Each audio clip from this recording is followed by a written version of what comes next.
જય માતાજી દોસ્તો, આજે હું બનાવું છું બાજરાના રોટલા અને એની માટે મેં પહેલાં મીઠાવાળું પાણી કરી લીધું એટલે રોટલા વધારે સારી રીતે થાય છે.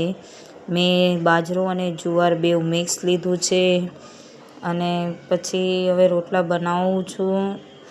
અને રોટલાને તમે જેટલો મસળીને કરો એટલો જ રોટલો વધારે સારો થાય છે. તમે જેટલો એ રોટલાને મસળશો એટલો સારો સ્મૂધ અને સરસ થશે. અને દોસ્તો કે રોટલો એક એવી વસ્તુ છે કે જેને આવડત કહેવાય કે તમે રોજ એકાદ રોટલો કરો તો તમને આવડી જ જાય. જેમ કે તમે કોઈ વિડીયો જોઈને રોટલાને શીખી ન શકાય કે તમને કોઈ શીખવાડે છે તો બી નહીં સમજાય, પણ તમે ડેલી રોજ એકાદ રોટલો કરશો તો તમને જરૂર આવડી જશે.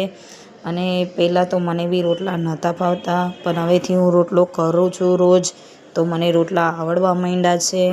એટલા માટે તમને પણ કહું છું કે જાતે જ રોટલા કરો, જાતે જ શીખો તો રોટલો જરૂર આવડે. અને મસ્ત રીતે પહેલાં તો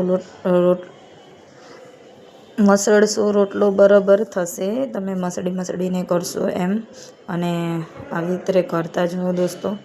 અને પહેલાં તમે તાવડી તપવા મૂકી દેજો તો જ્યાં સુધી આપણે રોટલો ટીચીએ ત્યાં લગીને તાવડી તપી જાય તો રોટલો ઓર સારો થાય.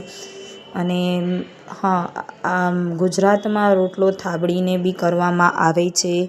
અને એ જે બી લોકોને જેમ કે થાબડીને રોટલા નથી ફાવતા, જે બી આવી રીતે રોટલો જેમને નથી ફાવતો એ થાબડીને બી કરી શકે. તો એ વિડીયો જોવા માટે તમે મારી ચેનલને સબસ્ક્રાઈબ કરશો તો જરૂર આવશે. કારણ કે જ્યારે બી નવા જેના લગ્ન થાય છે એમને રોટલા આવડે નહીં અને શીખવું હોય, જોવું હોય તો એ આવી રીતે ગુજરાતની જેમ થાબડીને કરે તો બી આવડશે. અને હું જે હાથથી કરું છું એ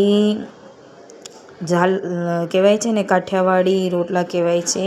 અને આવી રીતે કાઠિયાવાડમાં વધારે થાય છે ને ગુજરાતમાં થાબડીને બી કરવામાં આવે છે ને આવી રીતે બી હોય છે. થાબડીને જેને ન આવડે એ બી આવડે.